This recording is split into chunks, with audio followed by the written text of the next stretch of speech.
the Coconut Grove was a pretty popular place at the time for young people. We came,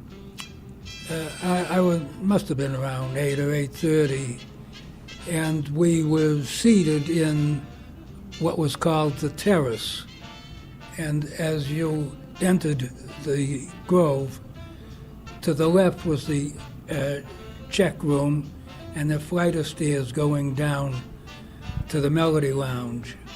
And straight ahead was the dance floor, the orchestra, and to the left was the terrace.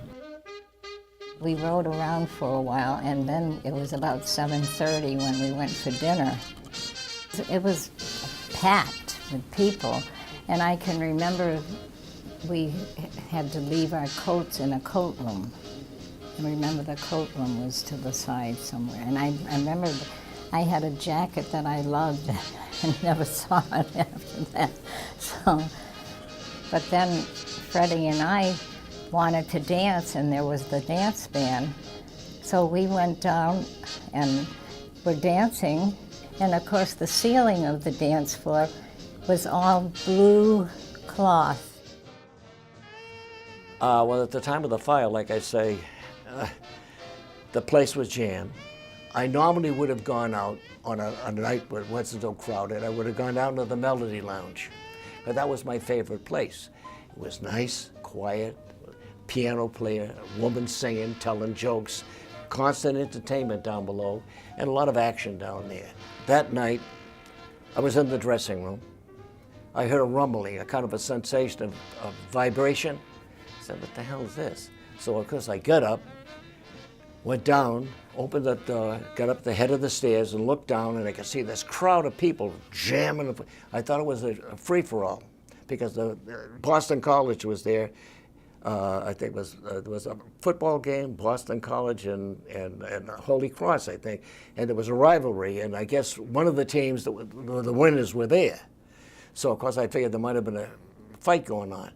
So I'm watching the crowd down there, and I started to go down to see what the action was, with this big cloud of smoke with sparks in them, bellowing coming up the stairs at me. And I'd say, whoa, this is no place for me, so I went back into the restaurant, closed the door. We had just about finished our meals, and the first thing that happened was from the direction of the front door, which included the stairs. We heard a lot of commotion coming from that area, and people running up the stairs and away from the lounge entrance toward the front door. But by that time, the lights went off, and then a cloud of dense smoke invaded from that front area right through the whole of the ballroom. And all we could hear was tables being turned over, dishes being broken, people yelling, and it was total panic. So I get out and I get in the dressing room. I said, I'm going to get my stuff together. I had a camel hair coat. I've been through this before. Beautiful camel hair coat. That was in style. Brand new. I'm going to save this. I've got the camel hair coat, my tuxedo, put that. But I get my tap shoes, so they were very expensive. And I gathered all this stuff up, and I'm saying, well, I'm going to, I don't know if I should go down there.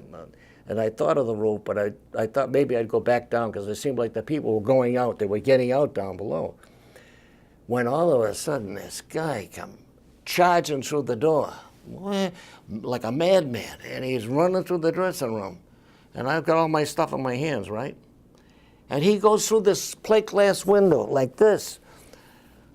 I said, holy, what is going on? And I dropped everything, my brand new camel hair coat, tuxedo, and I followed him out the door. I mean, through the window. So he's still going out the window, and I'm right behind him. All the chorus girls come out of their dressing room, through my dressing room, all behind me, and whoever else was behind me trying to get out. I have, believe me, when I was out there, I wasn't counting them. All I know is there was a bunch of people behind me, some crying, some, so what is, so I'm heading over. What I was afraid of on the top of the roof was that there might be sections between one building and another building, and I'd fall in between them. And then I'm saying, well, I got to get to the edge to find out how I'm going to get down out of here. Meanwhile, somebody found a ladder behind us. Somebody said, I forgot a ladder. Well, anyhow, they brought the ladder forward. So the 4 chorus guys, that's including myself, we got the ladder. We lowered it over the side to see how far down, and it fell far short from what it was going to be to the ground. So what it is, you got a ladder that's halfway down, maybe. Maybe, I'm just saying. So what do you do with a ladder like that? But it was the only way down. So the three of us held onto the ladder. Andy, myself, Dave Perlman was holding on, and Bob, the other fellow, was helping. We had to get the girls, chorus girls, off the top. While these people were going down the ladder, which seemed to take forever, it dawned on me, who's going to hold the ladder for us that was holding the ladder? But that was solved quickly, because all of a sudden somebody must have got a hold of the fire department, tell it that there were people on the roof trying to get down, and they came with ladders. We'll talk about the Marines were landing. They brought those ladders up, down we went. Everybody made it off the top of the roof. When we saw the fire, the last thing I know, Fred said to me, get down on your hands and knees and cover your face. And next thing I knew, I was in Mass General, and he was gone. I mean, I don't, to this day, really know how I got out. Now, some of the write-ups have said I was by the revolving door, but who knows? You know, I don't know if I'll ever know that answer. So, being seated where we were, I took my wife and went around the little gate that was separating our table from the ramp downstairs. And the mob also sensed that that was the way to get away from what was going on in the other part of the dining room. And in that commotion, my wife was pulled away from me, and she was pulled into the crowd by all the pulling and shoving and so forth. And I fought my way through, and I did. I took her by the arm and shoulders and pulled her out. And all the screaming was going on too, with total disorganized panic. And when I got her out of the crowd, I said, we've got to get away from these people. And I went a little bit further into what was the kitchen, and just then a waiter came by. I recognized him by his white jacket, and I took him by the lapel, and I said, how do you get out of here? So he pointed to the other side of the crowd, and there was a door over there. But by that time, there were 10 or 12 people already piled up because the door opened out inward, and they were trying to push it outward, so they got nowhere. So at any rate, he pointed, and I saw, and I said to my wife, nothing doing, we're not going over there. So I took her, and we went in further. It was pitch black. I didn't know where we were going. And something eventually made me look up toward the ceiling, and there was a window up there. So I pushed a table that was standing by under the window. I got her up on the table. I got up, and the window, I think, was one of these that swings open.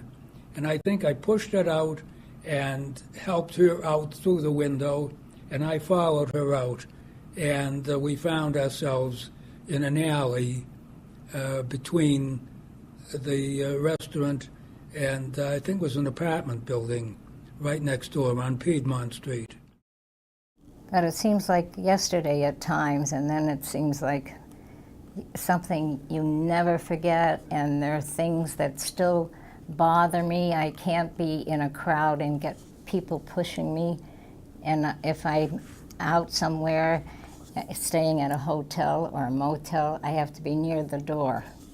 Exits, that was the big thing. That marked me. From that point on, whenever I go to a theater, a house, I'm always looking for an exit. Not one exit, but more than one exit, because I realize that there's always more than one escape route. If something's jammed up, you can go to another one. And that's stuck in my mind to this day. When I go anywhere, I'm always looking subconsciously and consciously, exit, how to get out.